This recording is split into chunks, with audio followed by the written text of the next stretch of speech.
Don Delillo has been touted by some as the greatest living writer in America, but it took him decades before he'd reach what you'd call literary success.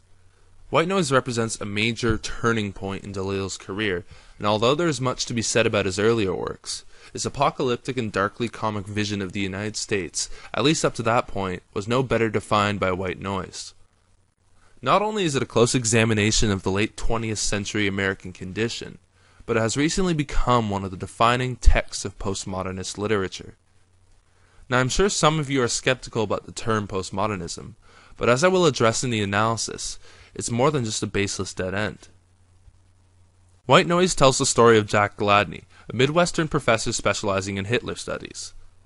Rather than having specialized on the history of the Nazi Party or the Holocaust, Gladney instead became a world-renowned expert on Hitler the person, Hitler the personality. The book begins with a satirical look at academia and consumerist culture, which includes sojourns to the mall and academic conferences. Here we are introduced to Jack and Babbitt, his wife, both of whom are terribly afraid of death.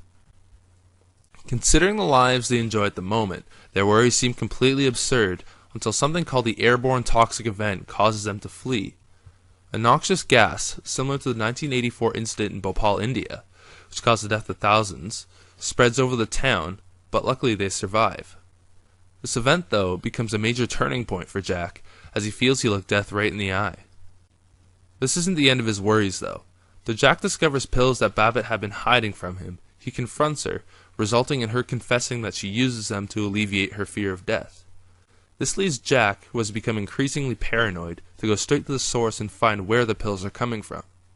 From there, he will discover the drug-related infidelities of his wife, while also confronting his own mortality in more destructive ways than before.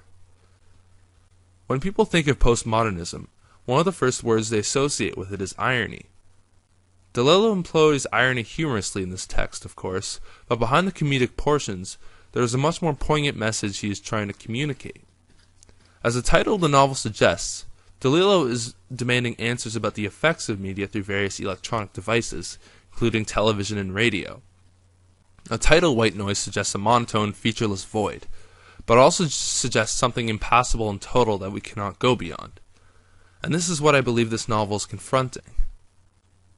Theorist Jean Baudrillard proposed that, in our modern age, we would be so alienated from what is authentic that even our reactions, the way we experience things, would simply be the product of pop culture.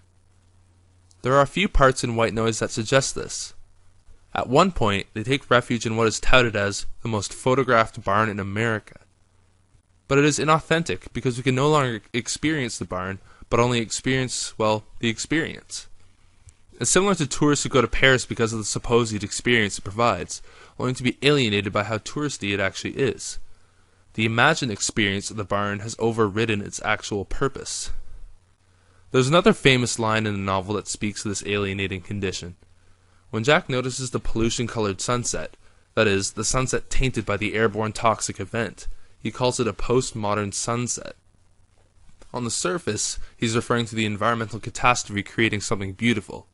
On the other hand, though, it's as though the experience of watching the sunset is more important than the authentic emotions derived from seeing the sun disappear from the horizon. This book is important because it points out that the language of the late 20th century, and perhaps the new millennium too, exists in a vacuum. No longer is anything authentic. Jack is an expert in Hitler studies, but he has no access to the authentic Hitler, only the image he left behind and only its symbolic value. It doesn't mean that nothing is real and that the quest to find something real is pointless, but it suggests that technology has driven us far, far away from real experience. I think this novel is important because it speaks to an era that had, ironically enough, been awaiting its James Joyce's and T.S. Eliot's, but could not find someone to articulate the contemporary condition. But Delillo, more than most, is a prophet. The airborne toxic event actually came before the infamous Bhopal disaster of 1984. But this novel is also important when you look at the literary century as a whole. When Marlowe roved down the Congo River and into Joseph Conrad's Heart of Darkness, he could not fully define everything in front of him. Things were fragments, shadows, incomplete. In Delillo's world, everything is over-defined. People are weary of the symbols and deeper meaning. The act of reading as a treasure hunt for cerebral catharsis now seems inauthentic. There is another famous scene at the end of the novel where Gladney's daughter says the phrase Toyota Celica in her sleep, and Jack, breathtaking, thinks it's one of the most beautiful phrases he's ever heard.